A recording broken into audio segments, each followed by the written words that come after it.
everyone, what is up and welcome back to my channel. My name is Ella and in today's video I'm going to be talking all about how to get a first in your university essays. So first things first, I should probably say that I actually study English at the University of Nottingham. I am going into my third year and by this point I've actually managed to achieve a first on quite a few of my English essays, and I've definitely noticed a pattern as to what kinds of things go well and what kinds of things don't. And so whilst I study English, I'm definitely going to generalise these tips so that they can be applied to other courses. And yeah, I hope that it helps you out and can help you excel at university and get those firsts, because I guess getting a degree is what we are all at university for. Just before we get into this video, don't forget to smash a huge thumbs up and subscribe to my YouTube channel. I would love to have you join my little family that I've got going on here. And without further ado, let's get into the video. So first of all, I'm going to talk about everything you need to do before you start even writing your essay. Now, when I write my essays, I have three running documents. I have the document where I will actually write the essay. I will have a document that I like to call my brain dump document. That's where I put web links, quotes, advice from my tutors, just basically everything I'm going to need to actually write the essay.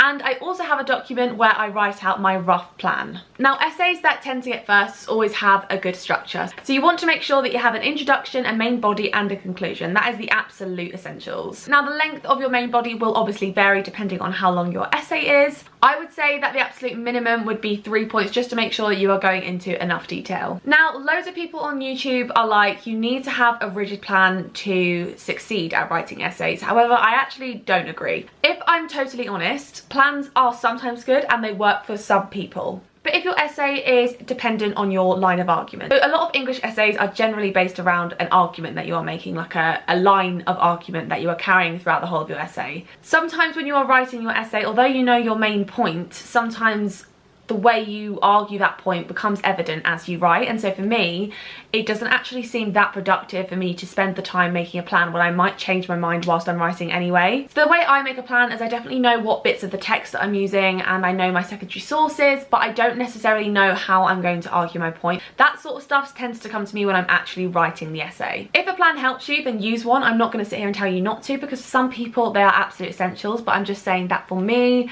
I don't think they are totally necessary to achieve a first anyway. Also, leave yourself enough time. I mean, we've all done it where we leave it right up until the deadline, but honestly, that's not fun. You're more likely to do well if you leave yourself lots of time, lots of breathing space to actually think about your argument and be able to take breaks from writing it. I feel like if you cram it all into the week before you actually have to hand it in, then that's just a lot of stress, you know, and sometimes the stress can actually make people work better, but for me anyway, I just feel like it's good to leave enough time so that you can actually sit back and, you know, relax into your writing. So in the next section, I'm going to be talking about finding good sources and information for your essays. Now, obviously this will vary depending on what degree you do. So if you do more sciencey kinds of degrees or, you know, medicine, then I know that you will be looking at different databases to obviously what I look at as an art student, but I can only tell you what I know. So I would say the best places to find your resources are Google Scholar. Google Scholar is an absolute godsend for finding journals and academic papers. Also, your university should have an online library portal where you can sort of browse ebooks and browse the books in the library. I feel like that is a really good way to look for resources too. You can use YouTube, but of course take it with a pinch of salt, because, you know, it's not necessarily a reliable source just because it's on YouTube. But definitely if you're trying to get like a gist for the kind of topic you're writing about, then I think YouTube is a really good accessible way of sort of reaching that information. Now, my biggest resource that I actually use in essays is reading other people's similar essays and looking at their bibliography. Now, this is one of the biggest hacks that I've ever learned my whole time at university, and it has saved me so many times. So if you find an essay of someone writing on a topic that is very similar to yours, let's say you're looking at, I don't know, feminism during the 19th century, and you read someone else's essay on feminism during the 19th century. I like to look through their bibliography and look for chapters and titles of stuff that would relate to my argument, and then I look, and literally it takes out the middleman and means you can have a streamlined, it means you can directly find the resources and journals and papers and everything that are relevant to your topic quicker. So it just cuts down the amount of time you spend actually finding stuff online, if that makes sense. Also, something that I like to do is read their essays and sort of look at like the people they've quoted, because I feel like that gives you a really good idea of what kinds of things the academics in the bibliographies are actually talking about, so that you can, so it gives you an even faster route to finding the information that you want to find and include in your essay. So now I'm going to talk about actually writing the essay. The first thing I'm going to say is to reference as you go properly. Now, I have definitely made this mistake literally 100 times, but listen to me right now. You think that it's going to be a quick job at the end referencing. It's not. You will lose the web pages. It will be a stressful experience. You'll probably do it wrong because you're stressed. It's just not worth the hassle. Reference as you go. Every time you reference something, take the 5 minutes to find the reference and look at the referencing guide for the referencing style that you're using and make sure that you are doing it correctly. You can find referencing guides online. They're really easy to find, and they're really helpful. There are also really good referencing videos on YouTube as well, which explain it in a really accessible way. Check your spelling and grammar. I'm not joking. Right now, whilst you're sat watching my video, ask yourself, do you actually know how to use a comma or a semicolon? Do you actually know? Because I think the answer is probably actually no, because the majority of people actually don't, and you actually do lose marks for it when your essay is getting marked, as I learned the hard way. So brush up on your grammar. I know it might seem like, you know, you should know it by this point, you're going to university, but honestly, like the actual like rules of grammar are important, and the academics marking your papers will definitely know them. So make sure to brush up on that, and your spelling.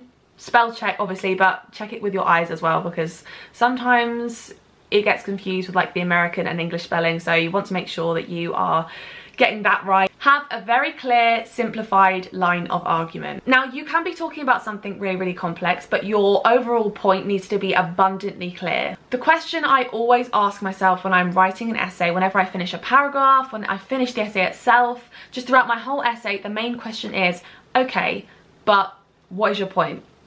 Okay, but what is your point though? Like, I literally am constantly asking myself, that question, because that is the question that your professors will be asking when they are actually reading your paper. So just always ask yourself, okay, but what is my point? What is my line of argument? What am I trying to say by arguing these things in my essay? A really good way to make your line of argument clear is to set it out in your introduction and conclude it in your conclusion. So in your introduction, I would obviously preface your argument, give a bit of history, explain why the topic you're exploring is important, but also make it very clear that this is the underlying point of your whole essay. Can I just say as well, essay writing is not prescriptive like it is at A-level. You know, at A-level you have all your AOs, your AO1s, your AO2s, your AO3s. There is none of that at university. They do not expect you to have a certain amount of context, a certain amount of quotes, a certain amount of critical quotes. Like, they do not expect you to have that at university at all, so it would be wrong for you to write like that, if that makes sense. When you're writing an academic paper at university, you are writing, the way I think of it is like I'm in court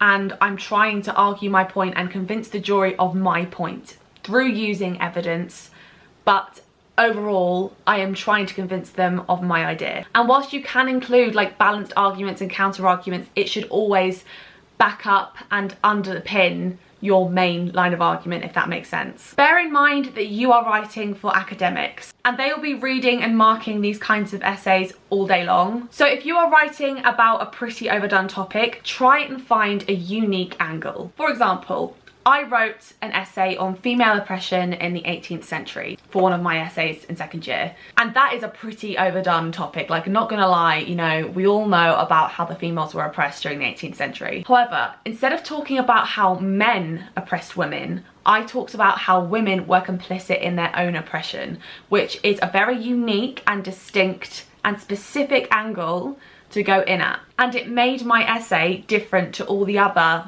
female oppression essays, if that makes sense. Triple fact check, especially if there's history involved. Don't just rely on one source. I would always make sure that you are checking your facts in multiple places, because if you get a key date wrong, or if you get like a key fact wrong, then the academic who's been studying that topic for years will know, and it will make you lose marks. So just make sure that you are triple checking your facts. Find the right balance between breadth and depth. They want to see both. They want to see a balance. I wouldn't lean too much towards one or the other, because they want to see that you have a broad but deep understanding, not very broad or very, very deep. They want to see that you have both. My final sort of tip for getting firsts in university essays is to not expect the world when you first get to university. The likelihood is you probably won't be getting first straight off the bat, and it will probably take a while before you get your first in a university essay. So don't feel disheartened if your first few essays don't do that well. Obviously first year doesn't count, so use that time to grow your essay writing skill and to learn how to write a good essay. Don't expect the world of yourself and don't feel let down because you're achieving A stars at A level. Essay writing at university is a whole new way of essay writing. It's not like anything you will have done in school, so just bear that in mind and you will be absolutely fine. And with that, that just about rounds up today's video. If you enjoyed this video, don't forget to give it a thumbs up and hit the subscribe button and the notification bell if you would like a notification every time I upload a new video. If you'd like to follow me on Instagram, then my handle is @ella.houghton. Follow me on there for all the most up-to-date information on what is going on in my life, and follow me on TikTok. My handle is @ella.houghton and the last O is a 0. I really hope that you enjoyed this video and I will see you in the next one. Bye!